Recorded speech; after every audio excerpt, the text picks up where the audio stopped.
The sun had barely risen over Umuokpa, a quiet village surrounded by rustling palm trees and red soil that carried stories of ancestors. In that village lived 3 inseparable friends: Chioma, Ola, and Mo. From childhood, the villagers called them Ofu Obi, meaning one heart that beats as one. If Chioma laughed, Mo laughed too.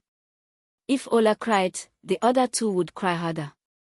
They washed clothes together by the stream, cooked food together, danced in the square together, and even promised jokingly to marry on the same day. Their friendship was the kind that mothers used as prayer points for their own daughters. But beneath their smiles was a quiet yearning. They dreamt of more than the village. Of wealth. Of bright lights. Of possibilities beyond the muddy paths of Umuokpa. One moonlit night, the 3 girls sat behind Chioma's hut, whispering about their futures. Are we going to remain here forever? Chioma asked, frustrated in her voice. There's nothing for us here, Ola added. Even people who work hard still struggle. Mo sighed.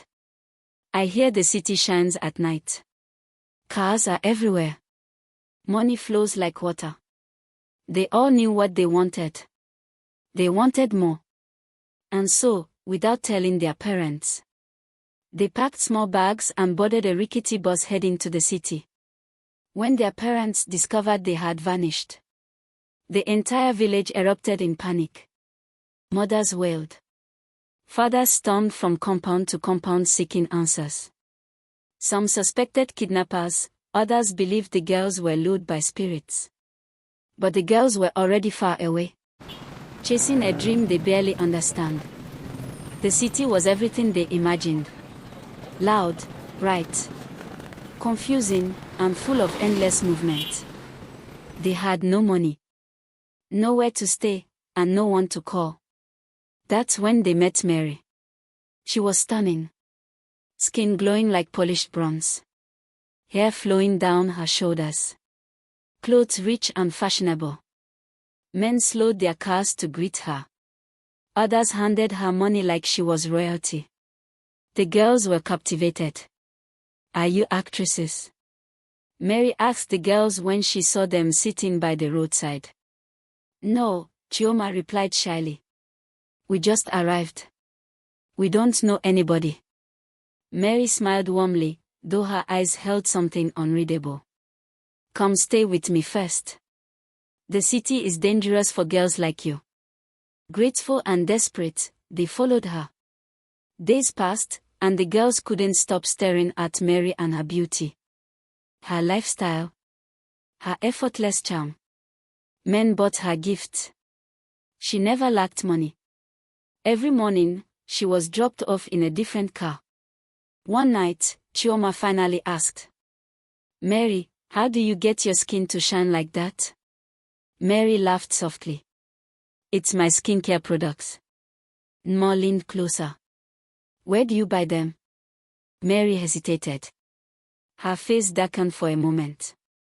It's not a normal store. We don't care, Ola insisted. We want your kind of beauty. Mary studied them carefully. If I show you the place, you must follow every instruction, and you must never ask questions. Beauty has a cost. We agree, they all chorused eagerly. Mary smiled, but this time, it was a slow, unsettling smile.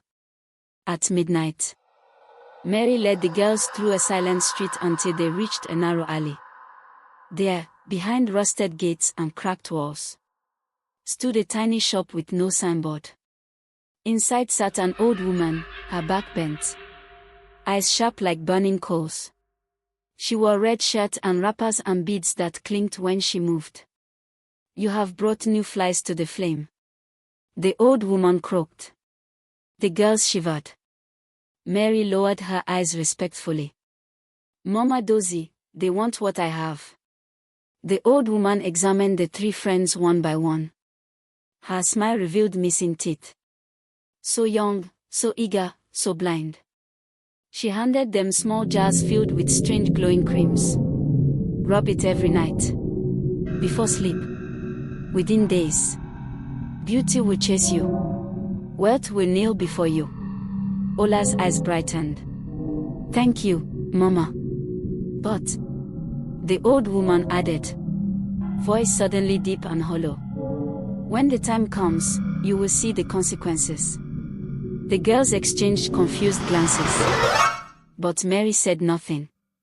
And blinded by desire, they ignored the warning. They returned home excited, unaware that the spirit of the night had just marked them. Within 3 days, everything changed. Their skin glowed unnaturally. Men approached them with gifts and money. Opportunities opened, wealth poured in like rain. They moved into a luxurious apartment.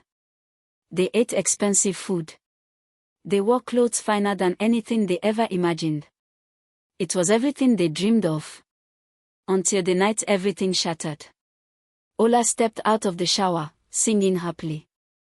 She wore her towel, walked to the mirror, and froze. Because staring back at her was not Ola. It was a haggard, wrinkled old woman. Hair thin. Skin sagging. Eyes sunken. She screamed and fell backward. But when she looked at her hands, her reflection didn't match. In reality she looked young and beautiful. Only the mirror showed the truth. Chioma and Mo rushed in. What happened? Chioma shouted. Ola pointed at the mirror with trembling hands. But when they looked, the reflection was normal again. Maybe you're stressed, Mo said. But Ola wasn't convinced. She felt something was deeply wrong. And she was right. Because that night, Mary disappeared completely. The old woman's shop was gone too, as if it had never existed. Days later, the girls began to feel sick. Their bodies weakened. Their beauty felt heavier. Like it was draining their souls instead of enhancing them. One by one, they started collapsing. And the dark price of their choices began to unfold. Will they survive this? Will they be alive to tell their story? Find out in part 2.